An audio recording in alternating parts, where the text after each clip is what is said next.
Encore des personnes qui arrivent. Alors, bonjour à tous, bon samedi. Merci d'être là. Merci, c'est très gentil. Alors, ce matin, pour ceux qui ne me connaissent pas, mon nom est Denise Lafont. Je suis propriétaire de Quel beau voyage. Je suis dans l'Anaudière, je suis à Saint-Jean-de-Mathan. Pour ceux qui ne me connaissent pas, j'ai 45 ans de métier. La retraite va arriver bientôt, mais encore, je suis encore du jus à donner dans ce métier-là que j'adore, que j'aime. Alors, ce matin, je vais vous présenter un programme que je fais depuis à peu près, je l'ai fait avant la pandémie au moins 5 fois. Et depuis la pandémie, ça va être le 4e voyage que j'ai fait des familles, comme j'ai fait un programme pour la famille des Tremblay. Cette année, j'ai fait le programme de famille des Gagnon-Bilodeau. Et là, c'est un programme qui est général, mais qu'on peut y aller d'une façon pointue pour présenter le voyage en fait, sur la recherche, sur la recherche de vos ancêtres, sur les traces de vos ancêtres, que je pourrais dire. Alors, me voilà, je vais commencer. On va y aller comme ça. Attendez. Alors, c'est un programme que j'ai monté moi-même. Ce sont mes coups de cœur sur les traces de nos ancêtres. En fait, c'est un voyage qui va toucher... attendez, j'essaie de fermer, afficher la grille vidéo. Non, je pense que je veux fermer ma vidéo. Bon, je ne sais pas si vous êtes tous là. J'espère que oui. Attendez, arrêtez le partage. Oui, vous êtes tous là. Je vais fermer ma vidéo. Bon, moi, je vais fermer ma vidéo. Ça va mieux si je vois qu'il y a 2 personnes que leur vidéo est ouverte. Si vous pouvez la fermer, ça va être plus facile pour me concentrer et pour tout le monde aussi. Voilà, voilà.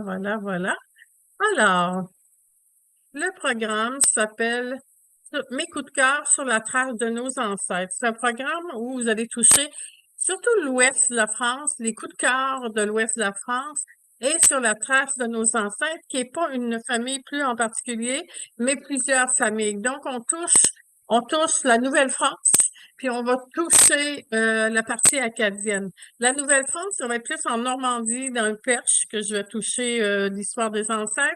Et pour ce qui est de la partie acadienne, ça va être le Poitou-Charentes, Châtellerault, Nantes, Belle-Île-en-Mer, qui sont vraiment les secteurs, et même Saint-Malo, parce que ils ont passé aussi à Saint-Malo, qui vont toucher la partie acadienne. Donc, sur d'une façon générale, deux parties ancêtres, c'est-à-dire Nouvelle-France et acadienne. Alors, moi, personnellement, vous voyez, je viens du Poitou, mais j'ai aucune touche acadienne, sauf ma grand-mère maternelle, oui, mais mon nom de fille à moi, c'est Plourde. Mon ancêtre s'appelait René Plourde et j'ai trouvé les traces de mon ancêtre René Plourde. Le paysage que vous voyez, c'est vraiment ce que je vois. La maison de mon ancêtre est derrière ici, je n'étais pas certaine. Et cette année, M. Bourreau, avec qui je travaille, un généalogiste, le président de la Société de généalogie de cette région, m'a confirmé avec la vérification de cadastre que mon ancêtre a vécu ici derrière. Donc, c'est vraiment touchant quand on y va parce que je sens qu'il y a des vibrations, en tout cas, qui nous arrivent par rapport à notre ancêtre. Et quand j'ai pris cette photo-là, je disais, wow, c'est ce que mon ancêtre, c'est ce qu'il voyait. C'est vraiment, et on a le goût de chercher. Moi, personnellement, j'ai commencé la généalogie de mon ancêtre, mais j'ai arrêté puisque je me couchais pas. Parce que je travaillais, ça n'avait pas d'allure, parce que je sais que beaucoup de personnes ont fait la recherche, mais moi, je veux la faire moi-même, je veux découvrir des choses. Et c'est ce que j'ai découvert dans l'histoire aussi, parce qu'il y a toute une histoire, hein. C'est que c'est ma mère qui a eu le plus d'enfants dans toute la lignée. Elle a eu quand même 15 grossesses. Fait que vous voyez que c'est quand même quelque chose c'est notre histoire, c'est notre histoire. Et en même temps, on découvre, imaginez, des paysages qui sont fabuleux. La France est mon coup de cœur. On va découvrir des maisons. J'ai découvert des maisons ici. Ici, c'est la maison dans le Perche, c'est la maison des Trudel. Puis ici, c'est la maison des Poitrans. Les Poitrans, je l'ai découvert un dimanche. J'étais toute seule, je me baladais, puis je savais qu'elle existait. Et j'ai découvert cette maison-là un dimanche parce que j'avais un groupe où j'avais des Poitrans qui étaient dans mon voyage. Et un dimanche après-midi, je décide je trouve la maison, ça s'appelait la Grande Maison. Et il y a toute une anecdote. Dans ces recherches-là, souvent, on va avoir des histoires ou des anecdotes qui sont particulières. Celle-ci, entre autres, quand je suis arrivée, j'étais un peu gênée de frapper à la porte un dimanche sans être invitée. Et on m'a ouvert. Imaginez que monsieur qui m'a ouvert, c'est un monsieur Poitras qui venait du Québec. Et lui a marié la dame qui était propriétaire de cette maison-là. Il est en France, il a décidé de faire des recherches généalogiques sur son histoire pour découvrir que c'était la maison de son ancêtre. Et ce monsieur-là, vous voyez aussi, il y a une tour qui date du 15e siècle, du 15 ou 16e siècle, qui s'est désagrégée. Puis il y a une pierre qui lui restait, qui avait collé sur une plaque. Il me l'a donnée. Et quand je suis revenue au Québec, avant qu'on parte, ce groupe-là, j'ai remis cette plaque-là à monsieur et madame Poitras qui venaient avec moi dans le voyage. Et monsieur Poitras a été très ému parce que son fils est géologue et il collectionne des pierres, imaginez. Et je lui remets cette pierre-là. Il m'a dit, Denise, vous venez de me donner la pierre la plus précieuse de ma collection. Fait que, vous voyez, on peut vivre des choses comme les Trudel ici. C'est une dame, Madame Cossette, mais sa famille, c'était Trudel. Madame Cossette était dans le Perche. Elle n'avait pas travaillé du tout sur la généalogie. Elle, tout ce qu'elle voulait, c'était de venir avec moi en voyage. J'ai trouvé la maison de son ancêtre et j'ai réussi à la toucher profondément dans cette histoire-là. Ici, vous voyez, vous allez avoir des belles images ici. Ici, on est à Honfleur. Donc, c'est juste pour vous montrer un peu les coups de cœur aussi, là, de brouage à Paris. Alors, vous voyez ici l'itinéraire. On arrive à Bordeaux, on s'en va à Brouage, au village où est né Samuel de Champlain, La Rochelle, le Poitiers pour la partie plus acadienne, Nantes avec la fresque, Belle-Île, Quiberon, Carnac. Ensuite, on va monter vers Saint-Malo, on va faire le Mont-Saint-Michel. Après ça, on va faire les plages du débarquement, le Honfleur. J'arrive, moi, avec un groupe en Irlande. On a fait 2 nuits à Honfleur et je peux vous dire que ça a été un coup de cœur pour mes clients. Ensuite, la région du Perche. Donc, c'est 2 nuits à randonnée dans la région du Perche où là, on va découvrir l'histoire de plusieurs ancêtres que ce soit des Tremblay, des Gagnons, des Bouchers, en fait, plusieurs familles. Il y a quand même 320 quelques familles qui sont venues, qui ont colonisé la Nouvelle-France. Donc, c'est quand même pas rien. On rentre à Paris, on va faire la Salpêtrière, où certaines filles du roi ont vécu à cet hôpital, qui est toujours un hôpital. Et on rentre à Paris. Voilà. Alors, on commence, on arrive en avant-midi à Bordeaux et on se dirige vers Brouage. Brouage, c'est la ville de Samuel de Champlain. Vous allez avoir c'est une commune qui est emmurée, que vous voyez les remparts. Alors, c'est le lieu de naissance de Samuel de Champlain. Brouage, vous allez voir la jolie église de Saint-Pierre et Saint-Paul à Brouage, avec les vitraux. Les vitraux, il y a un lien avec Québec. Québec a payé pour certains vitraux, puis il y a des gens, des mécènes qu'on peut appeler, qui ont payé pour ces vitraux-là. Donc, ça vient du Québec. C'est un échange très fort au niveau du Québec. Samuel de Champlain, c'est quand même celui qui a découvert Québec. Donc, alors, ensuite, on se dirige vers La Rochelle. La Rochelle, vous allez être installé dans le vieux port qui est magnifique avec ses 3 tours. C'est une ville, je vous dirais, qui est la plus visitée après Paris. C'est quand même pas rien. Donc, il y a beaucoup de visiteurs. C'est une ville qui est vivante, c'est une ville qui est jeune, c'est une ville avec plein de restaurants, c'est une ville bourrée d'histoire. Bourrée d'histoires sur nos ancêtres. C'est une ville où nos ancêtres, il y en a beaucoup qui sont partis aussi du port de La Rochelle. Et moi, j'ai eu la chance, l'avant-dernière fois, de faire un tour de bateau jusqu'à comment ça s'appelle cette émission-là, le blanc, est-ce que ça va revenir? Et en partant en C'est bateau, Fort vous Boyard, voyez, Daniel. c'est Fort ça, Boyard. merci. Fort-Boyard. Alors, on est allé jusqu'à Fort-Boyard et quand on partait vers Fort-Boyard, je voyais La Rochelle, puis je voyais les 3 tours, puis je m'imaginais au 17e siècle les ancêtres qui partaient de La Rochelle et c'est ce qu'ils voyaient. Alors, c'était vraiment émouvant. Il y a une église aussi qui est importante, qui est l'église Saint-Sauveur. Ici, vous voyez l'hôtel de ville. L'hôtel de ville a une architecture, je dirais, plutôt médiévale, avec ses remparts. C'est quand même particulier. Le marché des Halles.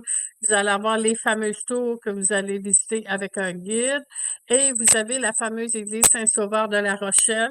L'église Saint-Sauveur aussi, il y a beaucoup d'histoires là. Il y a d'ailleurs des plaques. Moi, j'ai un groupe où on a posé une plaque. On a nos noms avec le nom de nos ancêtres qui sont partis de La Rochelle. Et maintenant, ça commence à monter. Il y a certaines familles qui se dirigent vers La Rochelle et organisent. Il y a une société qui s'occupe, mais faut s'y prendre là, 1 an d'avance là, pour installer une plaque. C'est très bureaucratique à quelque part, mais ça vaut la peine. C'est un beau geste à poser d'être à La Rochelle et d'apposer une plaque dans l'église Saint-Sauveur où partait votre ancêtre. Alors, c'est quelque chose de particulier. Et cette année, vous voyez, il n'y a pas de cloche.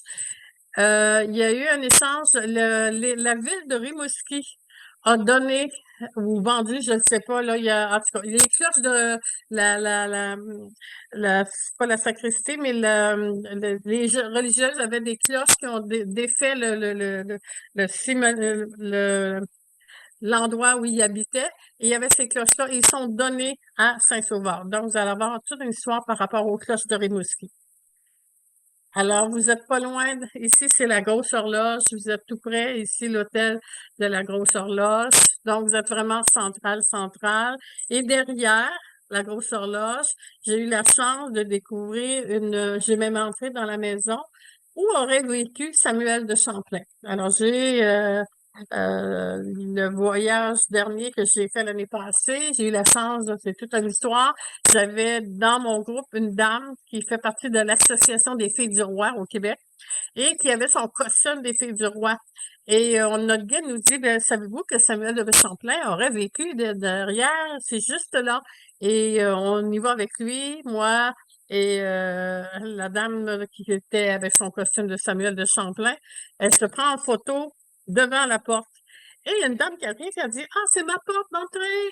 Fait que Janie lui dit, est-ce que vous savez que Samuel de Champlain aurait vécu ici? Elle me dit non, pas du tout. Elle m'a dit, allez, si vous voulez entrer. Et elle nous a fait monter chez elle. Et j'ai pris une photo de ma fille du roi qui regardait vers la porte de l'horloge et on se disait, ben, Samuel, c'est ce qu'il voyait. Alors, c'est des choses où on peut découvrir d'une façon spontanée des choses qu'on n'aurait pas pensé planifier. Et là, maintenant, après les 2 nuits à La Rochelle, on va se diriger vers la région du Poitou, plus précisément à Châtellerault. Et on va faire des visites sur les traces des ancêtres plutôt acadiennes. Alors, ici, chaussée Mont-Surgaine, il y a un musée qui s'appelle la Maison de l'Acadie. Vous avez l'église et vous avez la Maison de l'Acadie. On a une visite qui se fait dans le musée. C'est un tout petit musée, mais hyper intéressant. Et je peux vous dire que Madame Font, celle qui s'occupe de ce musée-là, qui nous fait visiter le musée, elle est tellement intéressante, on apprend beaucoup sur l'histoire acadienne. C'est très bien expliqué, la déportation. Ils ont vraiment des affiches avec des dates.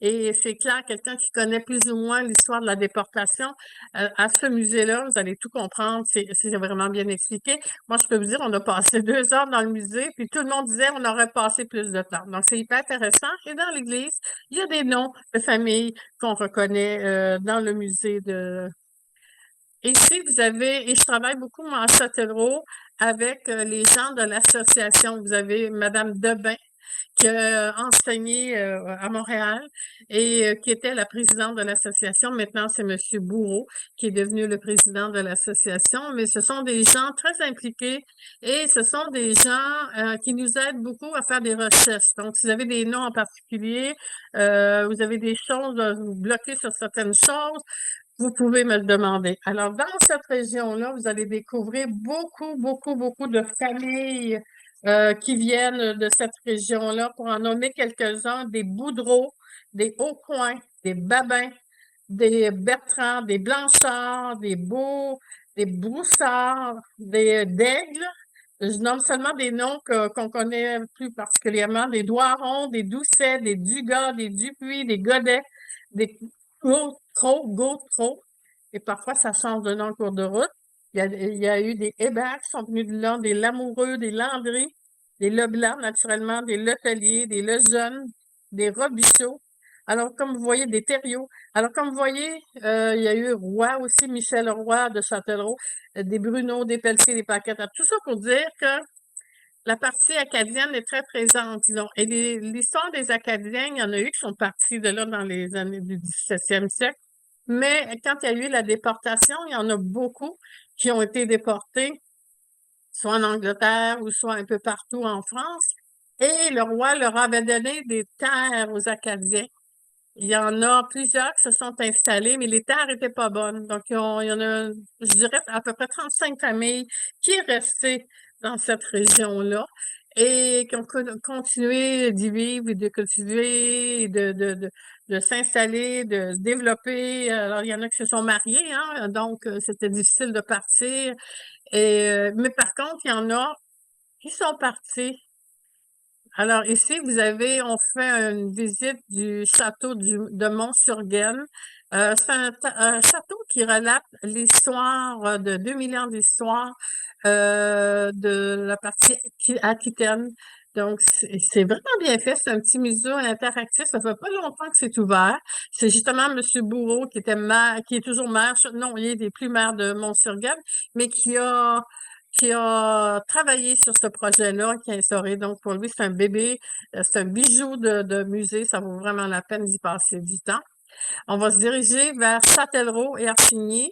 Alors, à Châtellerault, il y a un endroit qui s'appelle la Promenade des Acadiens. Juste pour dire qu'il y a beaucoup dans cette partie-là, beaucoup de noms acadiens, de plaques, de monuments, des familles qui viennent, qui installent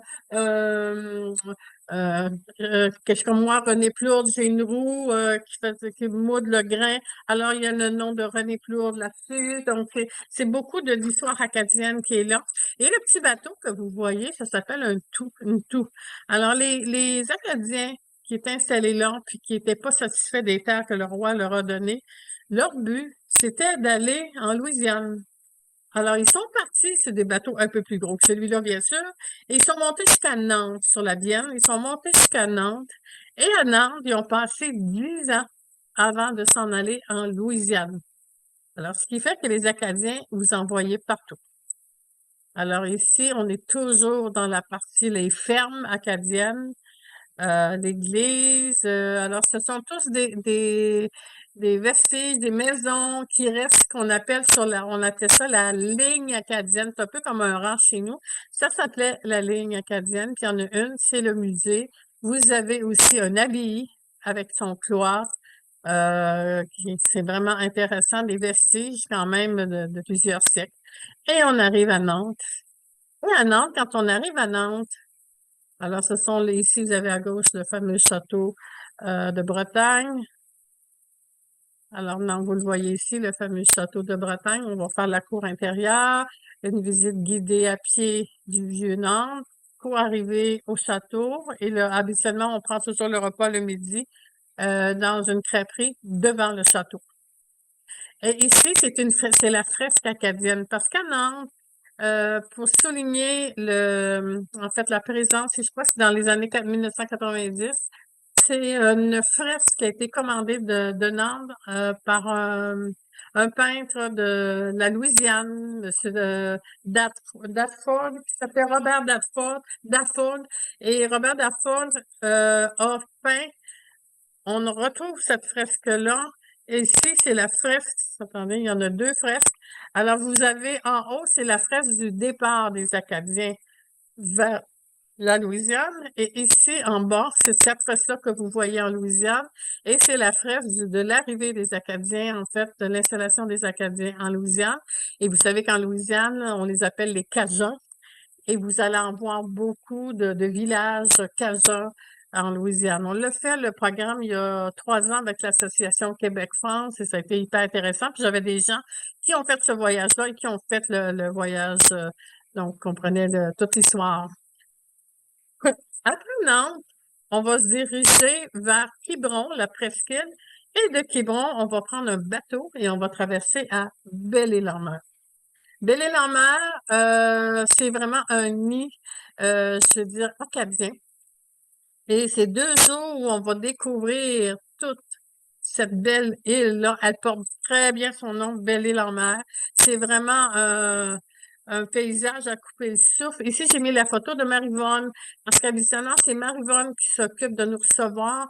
Maryvonne Legac, je peux vous dire que c'est le personnage à connaître à Belle-Île-en-Mer. C'est une femme adorable. J'ai même hébergé chez elle la deuxième fois que je suis allée. Et elle m'a tout fait découvrir, tout raconté l'histoire acadienne. Et elle est belle-îloise, mais souvent les belle-îlois avec souche acadienne nous disent je me sens autant acadienne que belle-îloise. Donc, c'est très présent, l'histoire acadienne. Je dirais en toute la France, là, c'est l'endroit où on sent vraiment l'Acadie, c'est à Belle-Île-en-Mer. Donc, il faut découvrir Belle-Île, c'est beau. Je la compare un petit peu à les îles de la Madeleine parce que c'est une île, c'est loin, c'est l'accueil chaleureux, c'est festif, les paysages sont magnifiques, les petits villages tout petits, c'est vraiment joli. Les maisons, il reste encore beaucoup de maisons qu'on peut découvrir. Ici, c'est à Palais avec le fameux phare. Alors ici, vous êtes toujours à Palais. Alors, nos hôtels sont dans ce secteur-là, c'est tout près. Et à Belle-Île-en-Mer, c'est vraiment un endroit où on est accueilli dans leur association. On est vraiment, c'est vraiment familial. La façon de vivre notre expérience à Belle-Île, c'est vraiment familial. Et là, vous allez découvrir beaucoup de noms justement de l'Acadie. Et je reviens sur les photos d'avant, juste pour vous dire qu'à Belle-Île, à chaque 4 ans ou 5 ans, il y a le Congrès mondial acadien dans les Maritimes. Et je peux dire qu'à chaque année, il y a toujours une délégation de Belle-Île-en-Mer qui participe au Congrès mondial acadien. Et ils s'en fait un plaisir, quasiment un devoir. Et c'est quand même l'histoire de 78 familles acadiennes, dont des Leblanc, des Granger, des Melançon. Il y a eu 363 Acadiens, dont 211 enfants qui se sont installés quand même avec ces 78 familles. C'est quand même pas rien. Et je ne sais pas si vous connaissez Phil Como. Je l'ai mis sur mon programme sur le site web. Vous avez le programme, vous avez le lien d'un bout de film qui s'appelle L'Acadie et Belle-Île-en-Mer. C'est Belle-Île en Acadie. Et c'est vraiment quelque chose que Phil a fait. C'est l'histoire, en fait, ça s'appelle Belle-Île en Acadie, plus précisément. C'est le voyage d'un groupe acadien qui se dirige au Congrès mondial acadien. Et je peux vous dire que c'est émouvant. Ça raconte beaucoup le côté humain, le côté famille, le côté appartenance est très fort. Et c'est un film on n'est pas indifférent quand on écoute ce film-là. Et Phil Como a gagné, je ne sais plus combien, là. Je sais que la dernière fois, j'avais lu qu'il était à près de 900 prix pour son documentaire sur Belle-Île en Acadie à travers la planète. Alors, c'est un film qu'il faut absolument écouter. Puis il y a plusieurs, je vous dirais, documentaires que Phil Como a fait, dont avec Zachary Richard, avec Zachary, je crois que ça s'appelait Batailleur, quelque chose comme ça s'appelait Zachary, toujours Batailleur, je pensais comme ça que ça s'appelait. Alors, il faut, puis il y a un autre qui s'appelait L'Ordre secret. C'est très, très, très, très, très intéressant à écouter. Donc, on sent toute comment je dirais bien ça, l'esprit d'appartenance acadienne est très fort dans ces films-là et c'est à voir, à écouter absolument.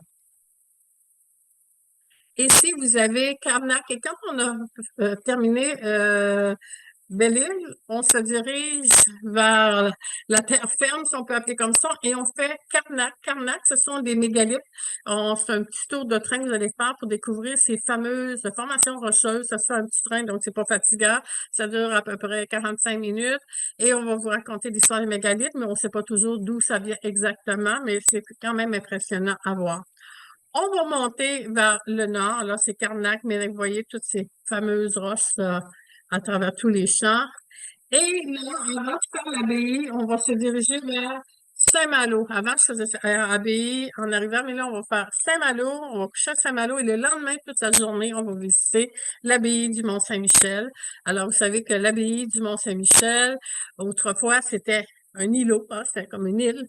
Et je crois que dans les années, si je me trompe pas, dans les années 1900 quelques, c'est dans le 20e siècle en tout cas, on avait bâti une digue. En fait, c'était une digue, c'était pour couper la marée, donc on pouvait y aller à pied.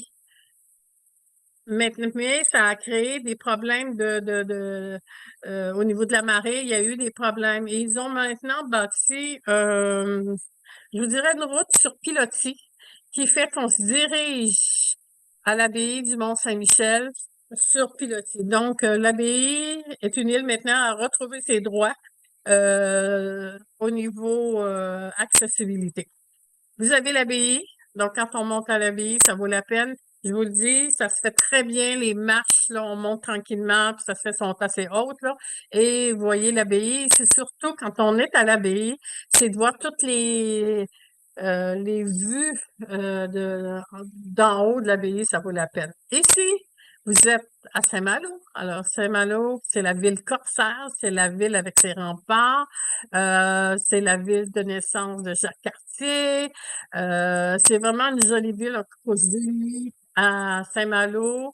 C'est vraiment quelque chose pour se balader. C'est vraiment une ville. Vous avez à Saint-Malo un musée qui s'appelle la Maison du Québec, qui est près des remparts. Alors, c'est vaut la peine. Et après nos 2 nuits à Saint-Malo, quand on va arriver, on va faire un tour de ville. Après ça, les soirs de être libre à Saint-Malo pour découvrir par vous-même. Donc, ça se fait bien. Après Saint-Malo, on fait quoi? On se dirige vers les plages du débarquement. Alors, les 5 plages du débarquement, mais on va faire la plage américaine, on va faire la plage, on va faire Arromanches, Juno Beach hein, pour les Canadiens et le cimetière de Béni-sur-Mer, qui est le cimetière des Canadiens. Alors, c'est vraiment, vous voyez, vous avez les 5 plages, Utah, Omaha, Gold, et ensuite Juno, Sword. On verra, à l'heure qu'on part, on verra comment on peut faire. C'est moi qui accompagne le groupe. La dernière fois, j'ai pu faire la Pointe du Hoc, parce que vous savez, quand on voit les films sur le débarquement, on voit les soldats grimper à la montagne, puis se font tirer. Bon, c'est la Pointe du Hoc. Ça vaut la peine d'aller voir ça. Mais on s'allonge un petit peu. Puis on passe à côté d'un cimetière eh oui, un cimetière allemand. Tout est noir. Je pense c'est une question de voir que quand même les Allemands ont leur cimetière. C'est impressionnant à voir. Omaha, moi, je trouve que c'est le cimetière où c'est paisible, c'est tout blanc, c'est bord de mer, c'est calme, c'est grand, c'est immense. Ensuite, on va se diriger vers Arromanches. Arromanches, c'est plus le secteur où vous allez voir des vestiges, beaucoup de vestiges dans l'eau. À la marée basse, surtout, vous allez en voir plein.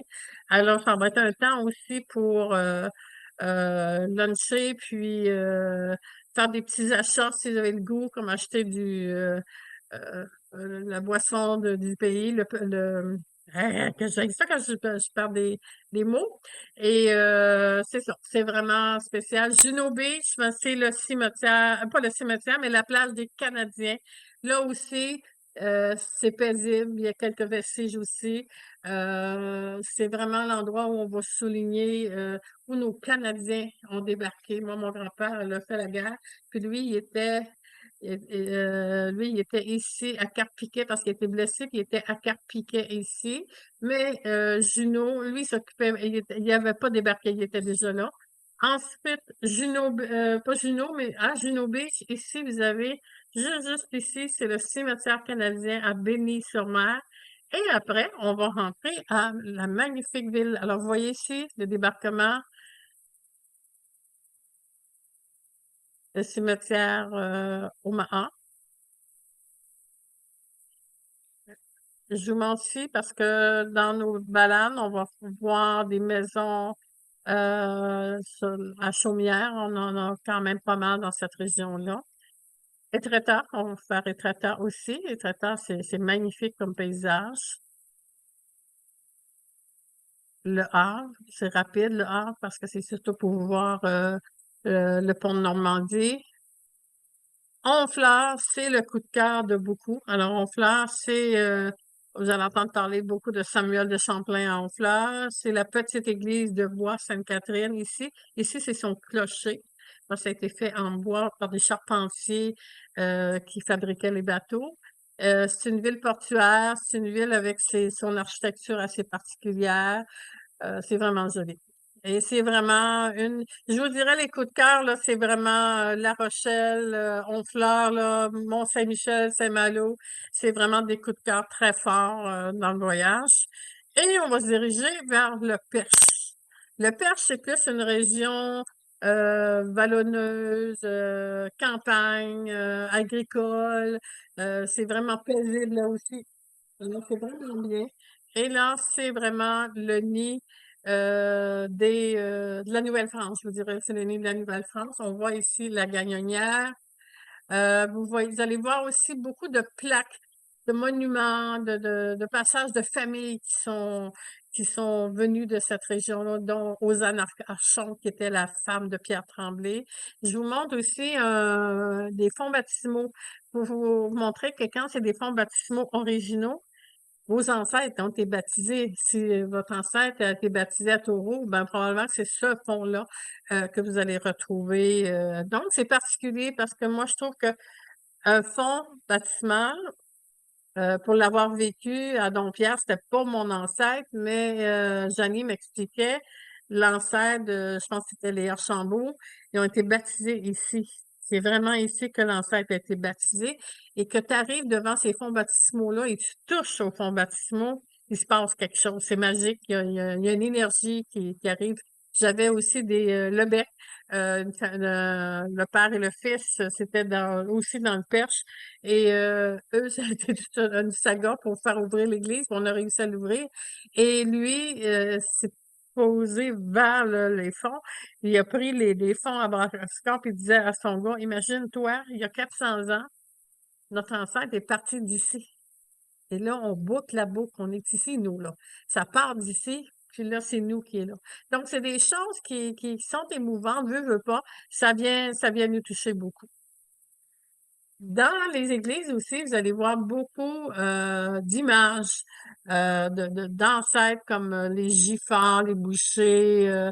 Vous allez retrouver des vitraux où ils racontent l'histoire des ancêtres qui sont partis de là. Il y a quand même, dans le Perche, il y a quand même eu 325 familles, je crois, qui sont parties du Perche pour se diriger en Nouvelle-France. Donc, ce que vous avez vu tantôt, les vitraux, je crois que c'était Julien Mercier.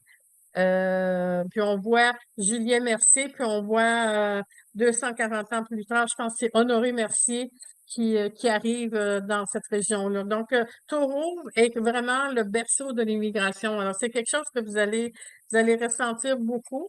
Dans cette région-là, on va faire le Perche. Moi, je suis en relation avec M. Ganivet, qui est une personne qui a écrit plusieurs volumes sur la Nouvelle-France. Qui est très présent. Donc, c'est quelqu'un qui va nous aider pour la recherche, ces choses-là. Là aussi, à Taurouve, on a un musée et ils ont beaucoup de documents. Comme moi, personnellement, ma mère, c'est une côté, je ne savais pas, j'avais fait aucune recherche.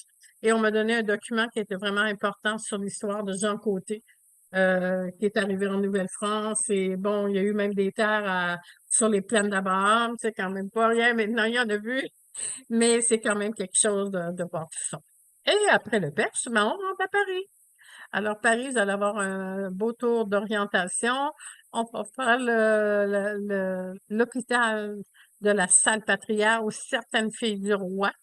Vous savez, les filles du roi, on les appelait comme ça parce que le roi leur donnait des dots.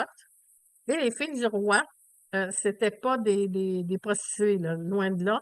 C'était souvent des orphelines qui avaient entre 14 et 20 ans et qui, le roi leur donnait une dot pour arriver en Nouvelle-France. Puis, parce qu'en Nouvelle-France, il y avait beaucoup d'hommes et très peu de femmes. Alors, ils avaient, et habituellement, entre 1 à 6 mois, ces femmes-là se mariaient et créaient des familles. Donc, c'était vraiment aussi une anecdote. On m'a dit que les filles du roi, c'était pas les hommes qui choisissaient, c'était les filles du roi qui choisissaient. Et souvent, les filles, il y en avait qui, comme les soldats de la Salpêtrière, en choisissaient aussi. Les soldats, on disait qu'ils choisissaient surtout des femmes bien portantes pour leur aider dans la culture agricole. Et les filles du roi, eux, choisissaient plutôt des hommes qui avaient déjà une maison, une terre, donc qui étaient mieux nantis. Alors voilà pour la petite anecdote des filles du roi. Et vous allez avoir découvrir Paris le jour et le soir avec ici Moulin Rouge, quartier de Montmartre, petite croisière. Et le 7, c'est le retour vers Montréal. Alors, le programme, c'est un programme que j'ai concocté moi-même. Le maximum que je prends, c'est 25 personnes. Le tarif régulier, c'est 7 696. 120 si vous payez par virement ou par chèque en moins. Et l'occupation simple, c'est 1250. S'il y en a qui veulent un partage, j'ai une dame qui m'a demandé un partage.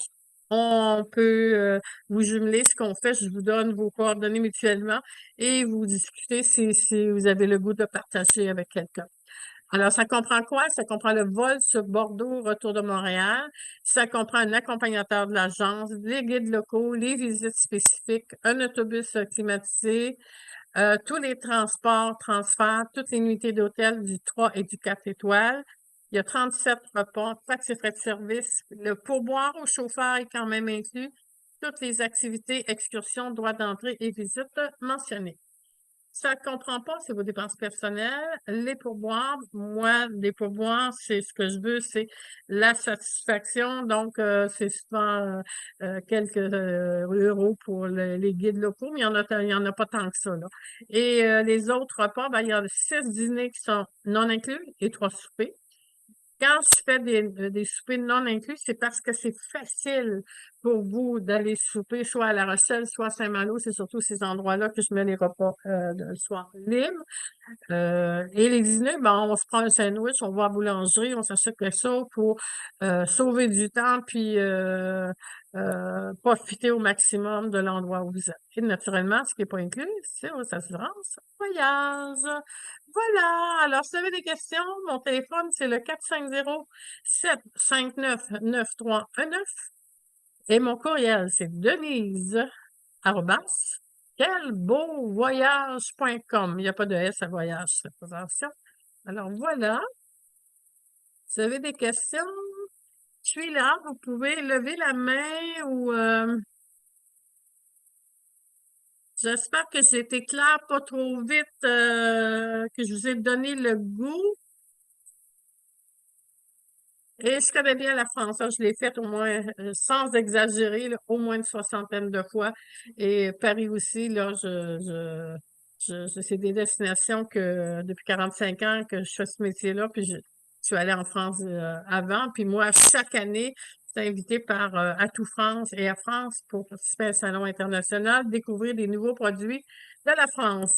Alors voilà, s'il y a des questions, vous m'appelez ou vous m'envoyez vos téléphones. Je peux me permettre, Denise? Oui, bien sûr.